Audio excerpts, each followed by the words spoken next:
All right, everybody. My name is Dana George, NMLS number 1708296, direct lender over here with Hartford Funding, and I'm sitting here with my guy, Mr. George as well, Denzel George. Just like Washington.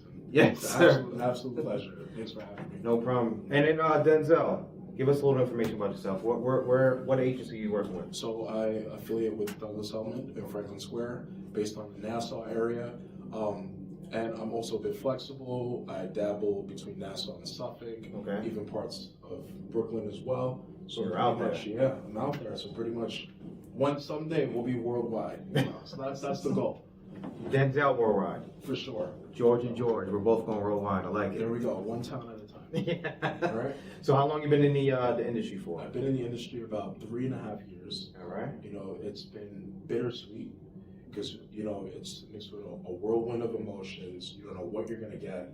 And I feel like that's the beauty of it. Yeah. Because every day you start with a fresh day of not knowing what to expect. All right. And then you just have to, like, somewhat, as you make a schedule, you get discipline, you go with the routine, but then you have to be a little flexible because, you know, things do happen and they happen. And when they do, it's just, you know, you just run with it. You turn lemon into lemonade. Nice. So to speak. Basically, what you're saying is go with the punches because in our insane industry, For sure. things could look good at 1 second, and then all of a sudden you get a hiccup. You get a phone call from me, like, "Yo, Denzel, this file," and then we got to go from there. But yeah. what I wanted to speak to about today is like the industry did change. It did. The past 2 years, everyone was a lender, everyone was an agent. It was really easy compared to the beginning of this year until right now. What have you seen over the past, we'll say, 3 years? Wow. So businesses for most have been shutting down. Mm-hmm. We're in a period where things are getting real. Reality has finally set in. Okay. Because before we were living this fairy tale lifestyle where, you know, it was oversaturated, everyone could become an agent, Mm-hmm. you just jump in, start selling, and things will sell. Yeah. Now it's not the case. So now it's survival of the fittest. Mm-hmm. And and the beauty of that is you have to be super creative, Okay. and you have to have a lot of resilience and patience throughout this process to actually survive. And you got to be really smart with like your finances as well to sustain yourself. What do you mean by creative? Creative as far as marketing. Okay. So how are you reaching out to your past clients? If you don't have past clients, what are you doing as far as reaching out to your agents in your office, going to open houses? How can I volunteer? In what way, shape, or form could you be of service Mm-hmm. to your clients or to your colleagues, where that way the business, you can go out and get some business for yourself. Understood. So now we spoke about how the market has changed and has slowed down. What are you seeing in the actual, in the actual field when it comes to the definition of slowing down? Why do you feel like people are not buying right now? Due to this inflated market, people are scared. Mm-hmm. People are very skeptical. We don't know how the economy is going to pan out, you know. But during times like this, in the midst of chaos, there's always an opportunity. Very good. So you do have those daredevils or those optimistic buyers and sellers who are willing to say, you know what, we've prepped during this time period. It's never going to be the right time, so we just want to jump on it and make some moves. Got So you have a bit of both, yin and yang that are like coinciding in this market. And Understood. It's a very interesting dynamic. Understood. Now, these are just all opinions. This is all, so like a disclaimer, Correct. what do you think is going to happen to the market the first quarter, second quarter? Do you see it picking up to where maybe there will be more overbidding again? Potentially, yes, All right. for sure, because it all is based on. So my experience is my expertise.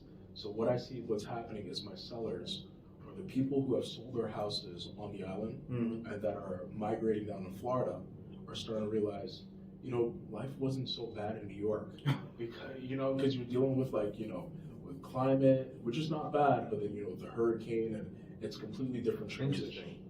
So now those people, after selling their homes at a high price point in a New York market, are going to Florida. Now they have funds. As they're coming back, they really don't have the funds to afford the housing in New York, which is becoming very interesting and also competitive. So you're starting to see some people want to come back to New York? Wanting to come back, and Oh, then boy. you also have people from the city who also want to come out here. So, you know, so it's like it's becoming a nice clash. Mhm. So over time, we're gonna start seeing people. You know, the market's gonna get to a point where it's gonna be super competitive. Yeah. There's gonna be a bidding war because people are trying to. COVID has changed a lot. Everyone wants that transition or that hybrid lifestyle where you can still build a life at home, work from home, but if you can have that luxury of traveling to the city or commute, you know, ever so often, they'll take it. They'll take it, and as well as, you know, focusing on the most important things like building a family, taking care of, necessities, errands, all of that sort. Like that's looking like something that's starting to factor in for the first few quarters. Definitely. Yeah. Now, obviously, the market did slow down due to inventory, Correct. but like rates was like one of the biggest things. Correct. So I was reading an article. What did it say? Wall Street has about $110 billion saving up because they're looking to buy single-family homes. Now, they're not looking to buy just single-family homes to resell, they're looking to rent. So it looks like more rentals will be going out there. Have you heard anything like that? Have you seen anything like that? Where investors, by the way, investors are waiting too. So if you're someone who is pre-approved, looking to get pre-approved, and you're waiting, there's other people that are out there waiting too. So that will build a competition. And then I've spoken to investors and read in articles that investors are waiting too. So if you were a listing agent and someone came to you as a cash buyer, or someone came to you as getting a mortgage with like 5% down, what would you probably tell the seller to go with? The cash or the mortgage? Trick question. I think you would tell them to go with the cash. You think so? Yeah, it would probably go a little bit quicker. Is cash really king in this market? What if they're bringing the same amount to the table? A mortgage of $500,000 or cash of And $500,000? of course, the cash will be king. You probably go with the cash. I'd probably go with the cash. So that means that it would be a little bit harder for people who are getting a mortgage to buy a home. Sure. So then now that builds up a little bit more competition as well. So like that was the point of me bringing this up as well, is that if the investors are out there, they're like the real big sharks in a small pond. Yes, absolutely. So It's real. the next quarter or the next two quarters could get a little tough again. So I understand it's the holiday season now, so people want to slow down. You paid for whatever holiday you're in, gifts and this, that, and the third, and then maybe January you want to recoup. Sure. But would you say this is a good time to really start shopping for a home because of all the odds that might be stacked up against you in the next couple of quarters? Absolutely. Because people are starting to have this awareness, and they're starting to see that due to the previous market, it has been not only competitive, but there's a scarcity of inventory. So now it's like, listen, those who've been shopping for over, a couple of months to about a year, still haven't landed in their dream homes, or let alone a home that they desire. So at this point, it has turned into a free-for-all. Yeah.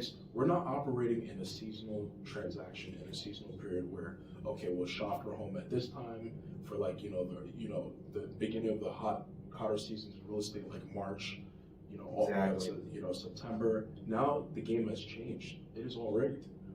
So it's whether it's like, listen, we haven't found anything in this period. We were hoping to find something in this time frame. We have not.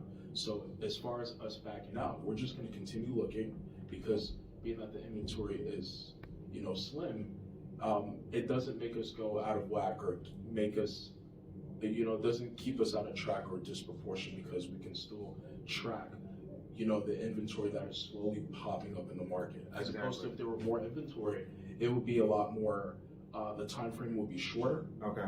For them to land on something sooner, and then, of course, it would just change things a lot more differently. Definitely. Yeah. Definitely.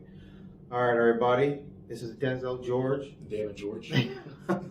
We wanted to give you guys a little bit of a market update, not to scare anyone. For sure. It's not a scare tactic, but it is really just an informative and educational that it is normal that things do slow down now. So that might be a better opportunity to start looking now, because when things pick up, like he was saying, March through September, people want to have their home before the summer. People want to have their home before the next school year. That's when the competition will start to pick up now. So why not be less competitive? Why not worry about not overbidding Correct. and start shopping right now? It's better to be proactive. Mhm. There's always opportunity in the midst of chaos, and there's something always out there for you. You just have to stay patient. All right, and when it comes to rates, the rates here, if they go up, you had the better rate. If the rates go down, you can refi. Sure. All right. Dana George, Denzel. Denzel, how can they reach you? So Instagram, Denzel George _. Mm-hmm. Also Facebook, Denzel George. And then of course my Zillow page, Denzel George. You know, so it's all DG, Google. You know, I just keep things as is, Denzel George. Only the Instagram page gets the _. All right. And you'll find me. DG. Yes. Talk to you guys later. Appreciate it. Thank you.